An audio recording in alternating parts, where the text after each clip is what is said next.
Hello there, straight back in it because the mail's arrived. 3 packages, the box is our Aston Martin DB5 and then 2 packages for our pick-a-brick order. Nothing to see really in terms of the build process. Pick-a-brick parts spread across the desk.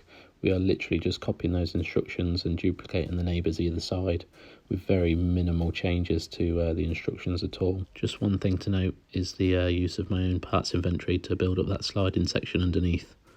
You'll see that again later.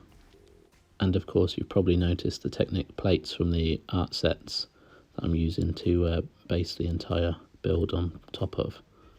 Even at this early stage you can see the view down the terrace, which is exactly what I was looking for with this build.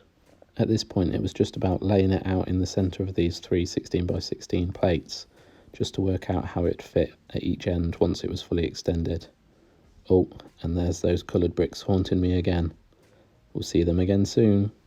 The pick-a-brick order overall was quite successful, but there were 2 small issues with the parts I ordered. The first being the lack of window availability, which has now been resolved, but I'm afraid to say we won't be seeing the results in this video. The other is these tan triangular plates. The dark tan weren't available, so I went ahead and ordered some of these light ones instead. But on second thoughts, I thought it better to dive into the inventory and see if we could find a better solution. And here we go. Build complete.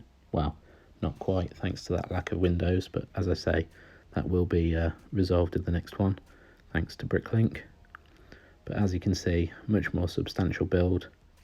Having 2 neighbours either side rather than just the one, it really fleshes out the scene, especially in terms of a full street.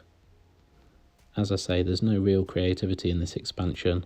I've literally just duplicated those fascias on each side, and I've only really tied them in the plate layers about 3 times across the front wall. The most obvious one you can see on the roof, that 2x1 instead of 1x1s. It's a much meatier build now, which is exactly what I was looking for, so I'm really pleased with the way it's looking so far. And if you see how we've turned in the edges, there is that horrific yellow brick shining through. It absolutely serves me right for thinking I could get away with using a bit of coloured filler brick in the sliding part of the base. I figure these empty tiled side pods though will act as a little bin storage area for the ends of the terraces, and as long as I don't put anything next door to them, the sliding function will just push the bins out of the way onto whatever the neighbouring mock is. Anyway, since we're as far as we can get with that main build, I figured we'd take a look at the future plans and explain why I'm using these giant Technic boards. And that word in itself is probably the reason exactly. They are properly rigid, super strong and really easily connectable with those Technic pins.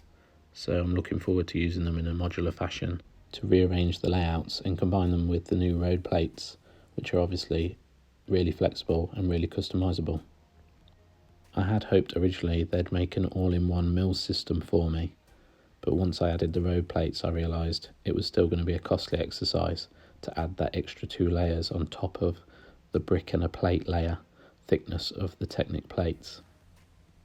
They are, however, excellent space savers in comparison to the old 32x32 base plates, especially if you're trying to create your own custom dimensions for a road layout and still incorporate a small sidewalk each side, which you could always extend like I have on Grimmauld Place, using the existing sidewalk on the set and pairing it with a small narrow 2 stud wide sidewalk on my road. Of course, just because I've used a 2 stud sidewalk on this section doesn't mean I have to use it in other parts of my layout, but for this section I think it's just about right to hold a single lane of traffic and kind of represent those narrow British streets that we have here. There was, however, one vehicle I had in mind when designing the roads, and it was this Mini. A highly unique member of the Speed Champions line, this Mini with its 5 stud wide design is one of my favourites they've ever made.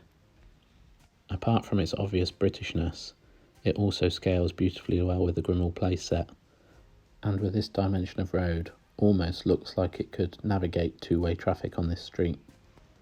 Sticking with the British theme though, let's just investigate what some other British gems would look like on these roads, especially if they're one-way streets.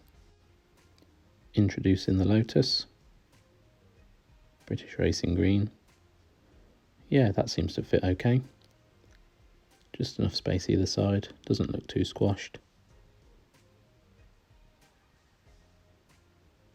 I do imagine it would get costly if you wanted two-way traffic with these new Speed Champions cars.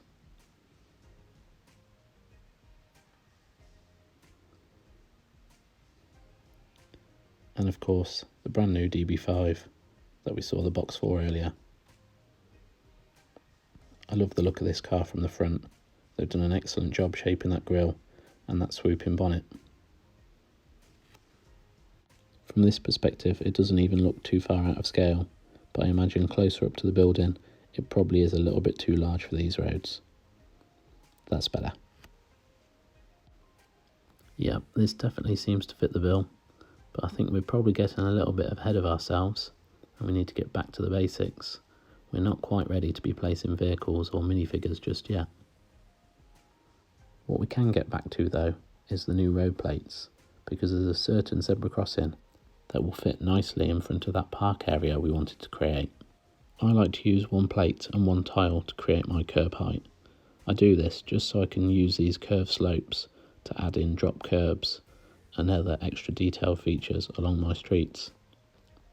The great feature of these new road plates is they're much more customizable than the old base plates.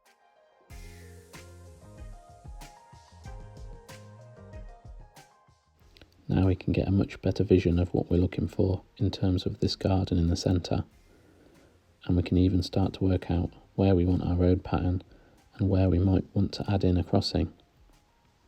I've even built my sidewalks in small modular sections for now, just so that we can rearrange them and work out where everything's going to go properly later.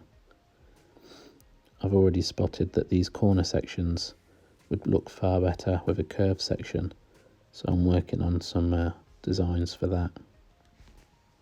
Getting carried away again though, I've got the night bus out. It does look great in front of Grimmauld Place, and it does look just about the right scale.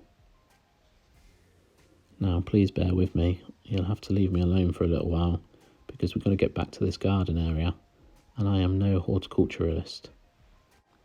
So, quick fast forward then. Right, here we go then. I had a rough idea of how I wanted to do the fencing around the outside, but I must say, I'm not a pro when it comes to building trees, and this one is really not great. However, the basic layout is coming together.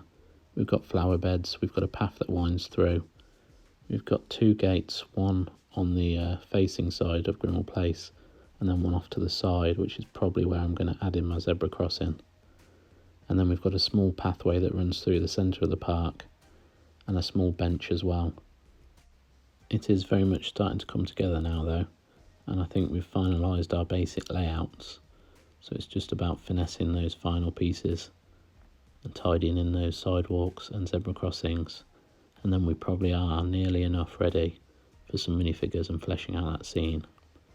But for now, we need to get the parts of Grimmauld Place, so I'll see you on the next one.